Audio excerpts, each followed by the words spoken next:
Sindhu Bhairavi today episode. திடீர்னு சிந்துவுடைய அப்பாவுக்கு ரொம்ப மயக்கமாயி கீழே விழுந்துடுவாங்க. ஹாஸ்பிட்டலில் டாக்டர் செக் பண்ணி பார்த்ததில்ல. அவங்களுக்கு ரொம்ப டென்ஷன் கொடுக்கக்கூடாது, அவங்களுடைய சின்ன சின்ன ஆசைகளுமே நிறைவேற்றுறீங்கன்னு அவங்க ரொம்ப சந்தோஷப்படுவாங்க. நிறைய அவங்களுக்குள்ள ஒரு டிப்ரெஷன் இருக்குது, அதனால தான் அவங்களுக்கு இப்படி ஆயிருக்கு அப்படின்ற மாதிரி சொல்கிறாங்க.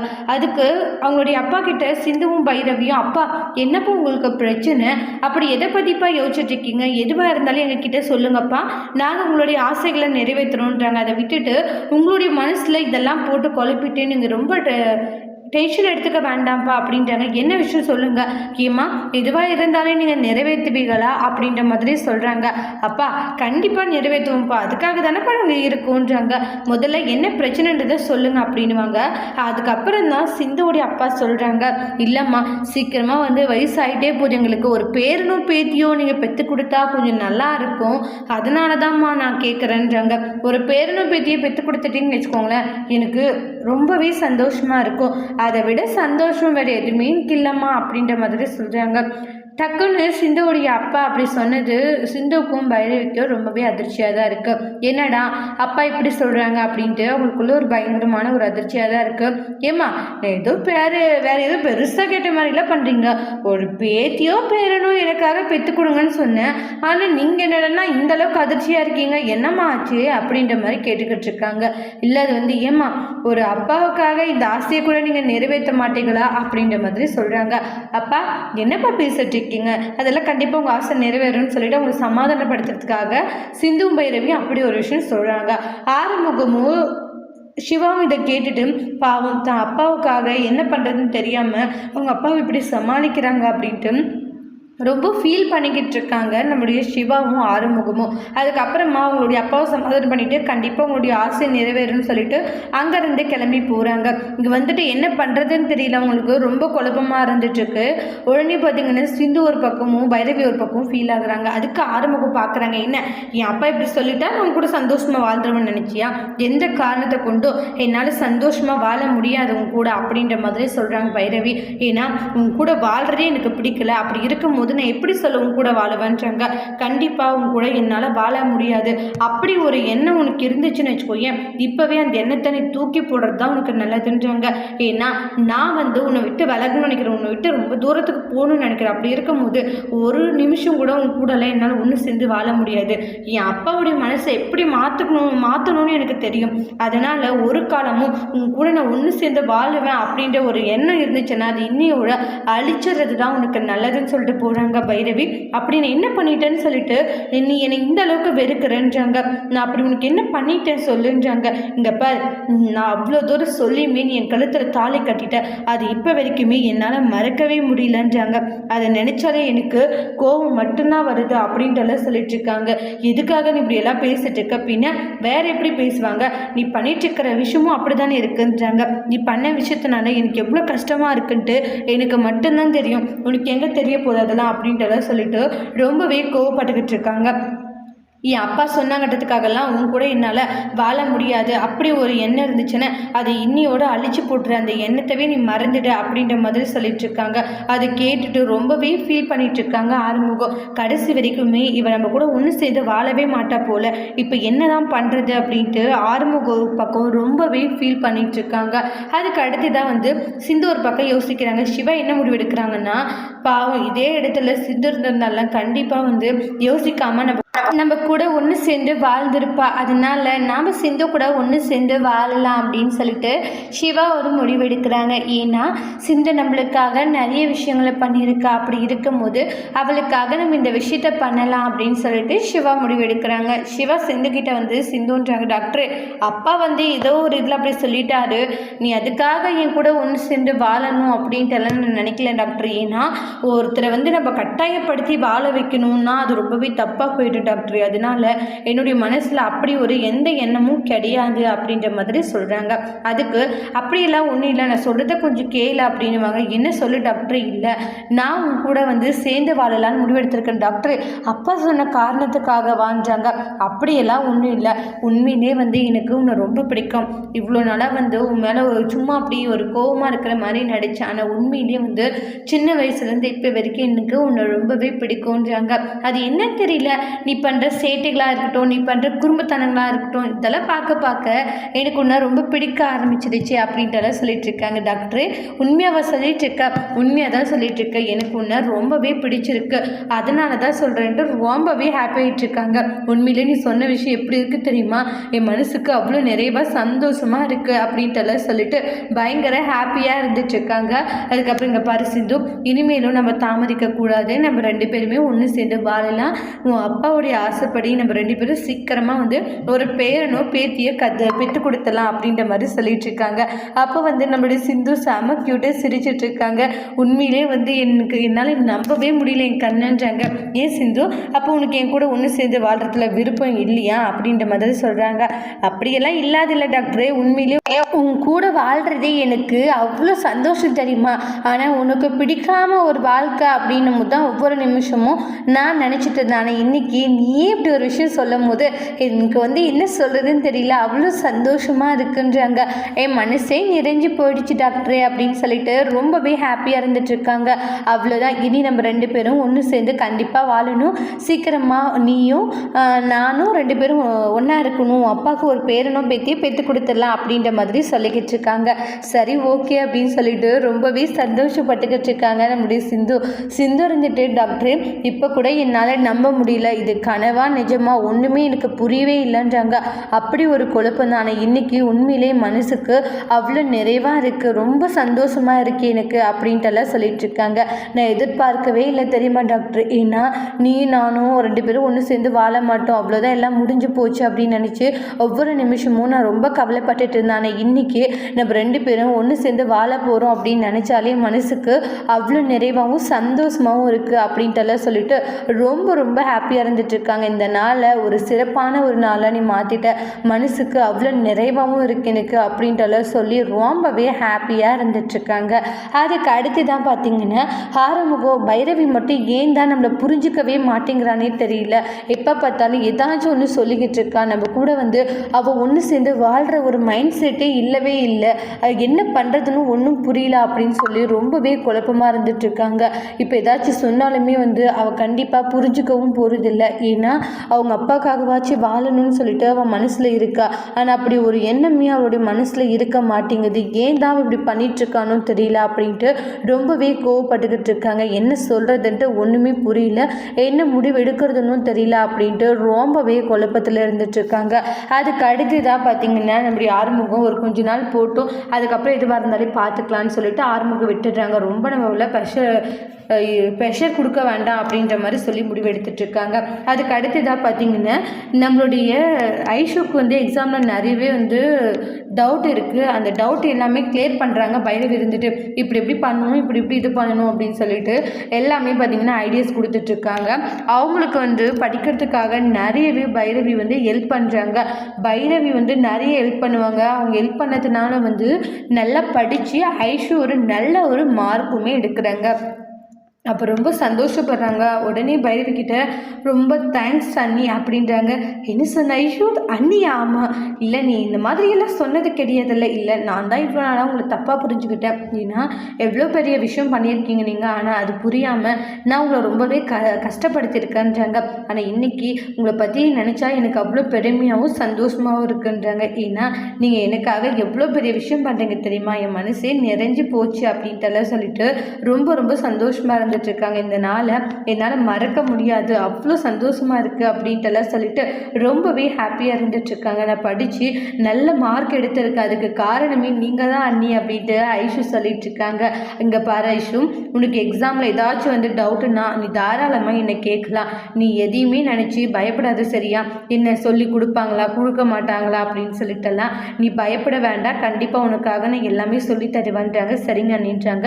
ஐஷு ரொம்ப சந்தோஷப்பட்டுக்கிட்டு இருக்காங்க. அவங்களுடைய அம்மா கிட்ட போயிட்டு அம்மா பைரவி அண்ணி ரொம்ப ரொம்ப நல்லவங்க தெரியுமா, எனக்கு எக்ஸாமில் ஒரு சின்ன டவுட்டுமா, ஆனால் அண்ணி எனக்காக நிறைய சொல்லி கொடுத்தாங்க. அண்ணியா? எந்த அண்ணி? அதான் பைரவி நீ என்னடி திடீர்னு அண்ணி அது இதுன்னு சொல்கிறாம்மா. உண்மையிலே அவங்க ரொம்ப நல்லவங்கம்மா, இவ்வளோ நாளாக நம்ம அவங்கள தப்பாக புரிஞ்சுக்கிட்டோன்றாங்க. அவங்க கூட இருந்து பழகி பார்த்ததில் தான் தெரியுது அவங்க எந்த அளவுக்கு நல்லவங்கன்ட்டு. ரொம்ப ரொம்ப நல்லவங்கம்மா அப்படின்ட்டுலாம் சொல்கிறாங்க. உண்மையிலே அவங்கள நினைக்கும் போது எனக்கு அவ்வளோ பெரிய பெருமையாகவும் சந்தோஷமாகவும் இருந்துக்கிட்டு இருக்குமா அப்படின்ட்டு எல்லா விஷயத்தையும் சொல்லி ரொம்பவே சந்தோஷமாக இருந்துகிட்ருக்காங்க. அதுக்கப்புறமா பார்த்தீங்கன்னா இப்போ அண்ணி மட்டும் இல்லைன்னா கண்டிப்பாக வந்து நான் இந்த அளவுக்கு பாஸ் ஆகிருக்க மாட்டேன், இவ்வளோ மார்க் எடுத்திருக்க மாட்டேன். அவங்க நிறையவே எனக்கு வந்து சொல்லி கொடுத்தாங்கம்மா, தெரியாத விஷயங்களை சொல்லி கொடுத்தாங்க. அவங்க சொல்லி கொடுத்ததுனால தான் நான் எனக்கு இந்த விஷயம் எல்லாம் கற்றுக்கிட்டேன் அப்படின்றத ரொம்பவே பெருமையாக பேசிகிட்டு இருக்காங்க. அவங்க மனசுக்குமே அந்த அளவுக்கு சந்தோஷமாக இருந்துட்டுருக்கு. மக இருந்துட்டு பைரவி இந்த அளவுக்கு நல்லவளாக இருக்கா, நான் அவளை புரிஞ்சுக்காம போயிட்டோன்ட்டு அப்போ தான் பைரவியோடைய அன்பான விஷயங்கள் எல்லாம் அவங்களுக்கு புரிய ஆரம்பித்தது. அதாவது பைரவி எந்த அளவுக்கு நல்லவங்க, அவங்க தப்பானவங்கள அப்படின்ட்டு நிறைய விஷயங்கள் தெரிய வந்து அப்போ நிறைய விஷயங்களுமே அவங்க புரிஞ்சுக்க ஆரம்பிக்கிறாங்க. மகா இருந்துட்டு உடனே மகா போயிட்டு பைரவிக்கு நன்றி சொல்கிறாங்க. ஐஷு இப்போதாம்மா எல்லா விஷயத்தையும் சொன்னா, நீ படிக்கிறதுக்காக நிறையவே அவளுக்கு ஹெல்ப் பண்ணியிருக்கிறதா சொன்னா, நீ மட்டும் இல்லைன்னா கண்டிப்பாக வந்து அவள் இந்த அளவுக்கு நல்ல ஒரு மார்க் எடுத்திருக்க மாட்டாமான்றாங்க. எல்லாத்துக்கும் காரணமே நீ மட்டும்தான்றாங்க. அதெல்லாம் ஒன்றும் இல்லை, படிப்புக்காக யார் வந்தாலும் கண்டிப்பாக நான் ஃபுல் அண்ட் ஃபுல் ஹெல்ப் பண்ணுவேன்றாங்க. ஏன்னா உண்மையிலே வந்து அவள் படித்ததுனால அவள் ஹார்ட் ஒர்க் போடுறதுனால தான் அவள் இந்த அளவுக்கு இருக்கா. நான் அவளுக்காக இதை பண்ணதுனால இல்லை, அவள் வந்து நல்லா இதுக்காக வந்து கஷ்டப்பட்டு படித்தா அப்படின்றாங்க. என்னால் முடிஞ்ச ஒரு சின்ன உதவியை நான் பண்ணேன் அவ்வளோதான் அப்படின்ற மாதிரி சொல்லிட்டு இருக்காங்க. சரி ஓகே அப்படின்ற மாதிரி சொல்கிறாங்க. அப்போ மகா இருந்துட்டு பைரவியும் சிந்துவியும் நம்ம எவ்வளவோ வந்து இது பண்ணியிருப்போம், ஆனால் இன்றைக்கி வந்து அவங்க ரொம்ப நல்லவங்களா இருக்காங்க, அது புரியாமல் நம்ம ரொம்பவே அவங்கள கஷ்டப்படுத்தியிருப்போம், காயப்படுத்தியிருப்போம் அப்படின்ட்டு அந்த விஷயங்களெல்லாம் நினச்சி ரொம்பவே கவலைப்பட்டுக்கிட்டு இருக்காங்க. இந்த மாதிரி எல்லாம் வந்து இனிமேல் நம்ம இருக்கக்கூடாது.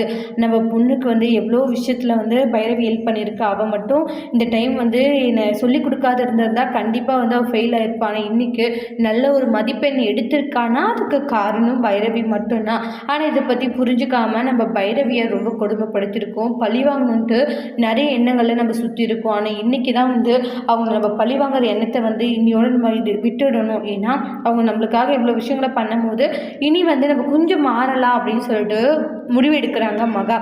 அதாவது பல வருஷங்களாக இந்த குடும்பத்தை பழி வாங்கணும், இந்த குடும்பத்தில் இருக்கிறவங்கள சந்தோஷமாக வாழ வைக்கக்கூடாது அப்படின்ட்டு நினச்சிக்கிட்டு இருந்த மகா இன்னைக்கு பைரவியால் வந்து நம்ம இந்த குடும்பத்தை பழி வாங்கக்கூடாது, இந்த குடும்பத்தை வந்து நேசிக்க ஆரம்பிக்கலாம், இந்த குடும்பத்தை கூட நம்ம ஒன்று சேரலாம் அப்படின்னு சொல்லிட்டு பைரவியால் நினைக்க ஆரம்பிக்கிறாங்க மகா இருந்துட்டு. ஏன்னா இந்த அளவுக்கு நல்ல ஒரு மருமக இந்த வீட்டுக்கு வந்திருக்காங்க, ஆனால் நாம் இதை தப்பாக யூஸ் பண்ணிட்டு அவங்கள கஷ்டப்படுத்தக்கூடாது அப்படின்றதுக்காக ஒரு முடிவு எடுத்துட்டு இருக்காங்க. உண்மையிலே வந்து இப்போ அவங்க அதை நினைச்சு ரொம்ப ரொம்ப பெருமைப்பட்டுக்கிட்டு இருக்காங்க மகா இருந்துட்டு. ஆனால் பைரவியாலே நம்பவே முடியலங்க. ஏன்னா திடீர்னு மகா இவங்க மாறி இருக்காங்க, இவங்க மாறுறவங்க கிடையாது, ஆனால் இன்னைக்கு இவங்க மாறுறது எனக்கே ரொம்பவே ஷாக்கிங்காக தான் இருக்குது அப்படின்ட்டு மகா திடீர்னு மாறினது அவங்களுக்கே ரொம்பவே அதிர்ச்சியாக தான் இருக்குது. ஆனால் அவங்க பொண்ணுக்கு ஒரு நல்ல விஷயம் பண்ணியிருக்கன்றதுக்காகவாச்சும் மாறி இருக்காங்கல்ல, அது வரைக்கும் சந்தோஷம் தான். என்றைக்கும் ஒரே மாதிரி இருந்துட்டா பிரச்சனை இல்லை, இன்றைக்கி மாறுற நாளைக்கு மாறுறேன்ட்டு மாறிட்டாங்கன்னா தான் அது பிரச்சனையாக போய் முடியும் அப்படின்ட்டு பைரவி திங்க் பண்ணிகிட்ருக்காங்க. அதுக்கு அடுத்து தான் இசைக்கு இருந்துட்டு ஏக்கா என்னையா நீ இப்படி மாறிட்டேன் அப்படின்றாங்க. டி உண்மையிலே அந்த பைரவி மட்டும் இல்லைன்னு இன்றைக்கி ஐஷு வந்து இந்த அளவுக்கு ஒரு மார்க் எடுத்திருக்க மாட்டாடா, பைரவியால் தான் அவள் இப்போ வந்து இப்படி ஒரு மார்க் எடுத்திருக்கான்றாங்க. அதனால் இனிமேல் அந்த குடும்பத்தை நம்ம பழி வாங்கணும் அப்படி இப்படின்ட்டு எதுவும் நினைக்க வேண்டாண்டான்றாங்க. அவங்களும் நல்லா இருக்கணும் நாமளும் நல்லா இருக்கணும்ன்ட்டு ஒரு இதை நம்ம போகிறது தான் நல்லது அப்படின்ற மாதிரி சொல்கிறாங்க. என்னக்கா இந்த அளவுக்கு நீ நல்லவளாக மாறிட்டேன்றாங்க. இல்லைடா இனி நான் இப்படி தான் இருக்கலான்னு முடிவு எடுத்திருக்கேன்னு மகா சொல்கிறாங்க. உண்மையிலே சிந்துக்கும் அன்னபூரணிகளாம் மகாவுடைய மாற்றத்தை நினைச்சு ரொம்பவே சந்தோஷமா இருக்கு. மகா இப்படியெல்லாம் மாற மாட்டாங்களா அப்படின்ட்டு எல்லாரும் எதிர்பார்த்துருப்பாங்க. ஆனால் இன்னைக்கு அப்படி ஒரு விஷயம் நடந்திருக்கிறது எல்லாருக்குமே ரொம்பவே சந்தோஷமா இருந்துட்டு இருக்கு. மனசுக்கும் அவ்வளோ நிறைவா இருக்கு அவங்களுக்கு. அதை பற்றி யோசிச்சு ரொம்பவே சந்தோஷமா இருந்துட்டு இருக்காங்க. உடனே வந்து மகா உண்மையிலே நீ இப்படி மாறினது சந்தோஷமா இருக்குன்னு அன்னபூரணி சொல்றாங்க. ஏன்னா நீ வந்து இந்த மாதிரி வீட்டில் எல்லாருக்கூடையும் ஒன்றா இருக்க மாட்டியா, இந்த மாதிரி எல்லாம் கலந்துக்க மாட்டியா, இவங்களை மருமகளை ஏற்றுக்க மாட்டியா அப்படின்ட்டு நான் நினச்சிருந்தேன். இன்னைக்கு சிந்துவையும் சரி பைரவியும் சரி நீ மனசார ஏற்றுக்கிட்டதை நினைக்கும் போது அவ்வளோ சந்தோஷமாக இருக்க. எப்பவுமே வந்து மாறாமல் நீ இதே மாதிரி இருந்தால் அது சந்தோஷம் மனசுக்குன்றாங்க. இனிமேல் எந்த பிரச்சனை வந்தாலும் சரி நீ எதையும் நினச்சி கவலைப்பட வேண்டாம், ஏன்னா நீ இருக்கிற போது எங்களுக்கு என்ன பிரச்சனை அப்படின்ட்டு சொல்லிட்டு ரொம்பவே சந்தோஷமாக இருந்துட்டுருக்காங்க. இந்த இடத்துல அவங்களோட சந்தோஷத்தை இது பண்ண முடியல, அவ்வளோ ஹாப்பினஸோடு இருக்காங்க. இப்படியெல்லாம் நடந்துடுச்சுன்ட்டு அவங்களுக்கு பயங்கர எக்ஸைட்டிங்காக இருக்குது. அதுக்கு அடுத்து தான் மகா இருந்துட்டு நம்ம மாறதுனால எல்லாரும் இந்த அளவுக்கு ஒரு சந்தோஷமாக இருக்காங்களா, இந்த அளவுக்கு நம்ம ஒரு கெட்டவங்களாக இருந்திருக்கோம், இந்த குடும்பத்தை பழிவங்கன்ட்டு இவ்வளோ மோசமாக நடந்து எல்லாரையும் நம்ம கஷ்டப்படுத்தியிருக்கோமே அப்படின்ட்டு மகா எல்லா விஷயங்களையும் நினச்சி ரொம்பவே கவலைப்பட்டிருக்காங்க. இனிமேலும் வந்து இந்த குடும்பத்தை பழி வாங்கணும், இந்த குடும்பத்தை அதை செய்யணும் இது செய்யணுன்ட்டு இப்படி ஒரு எண்ணமே நம்மளுக்குள்ளே வரக்கூடாது. இந்த குடும்பத்து மேலே இனிமேல் நம்ம பாசமாக இருக்கணும். இந்த குடும்பத்தை வந்து பழி வாங்கணும்னு நினச்ச எண்ணம் எல்லாம் இன்னையோடு போகட்டும் அப்படின்னு சொல்லிட்டு மகா முடிவு எடுக்கிறாங்க. மகா மாறினது அவங்களுடைய ஹஸ்பண்ட்க்கு இவங்களுக்கெல்லாம் ரொம்பவே பெருமையாகவும் சந்தோஷமாகவும் இருக்குது. அதுக்கு அடுத்து தான் நம்மளுடைய ஸ்னேகா வந்து அவங்களுடைய ஆன்ட்டிக்கு, அதாவது மகாவுக்கு கால் பண்ணுறாங்க. கால் பண்ணி பேசவும் சிவா சிந்துவை பிரிக்கணும் அப்படின்னு சொல்லி பேசிட்டு இருப்பாங்க.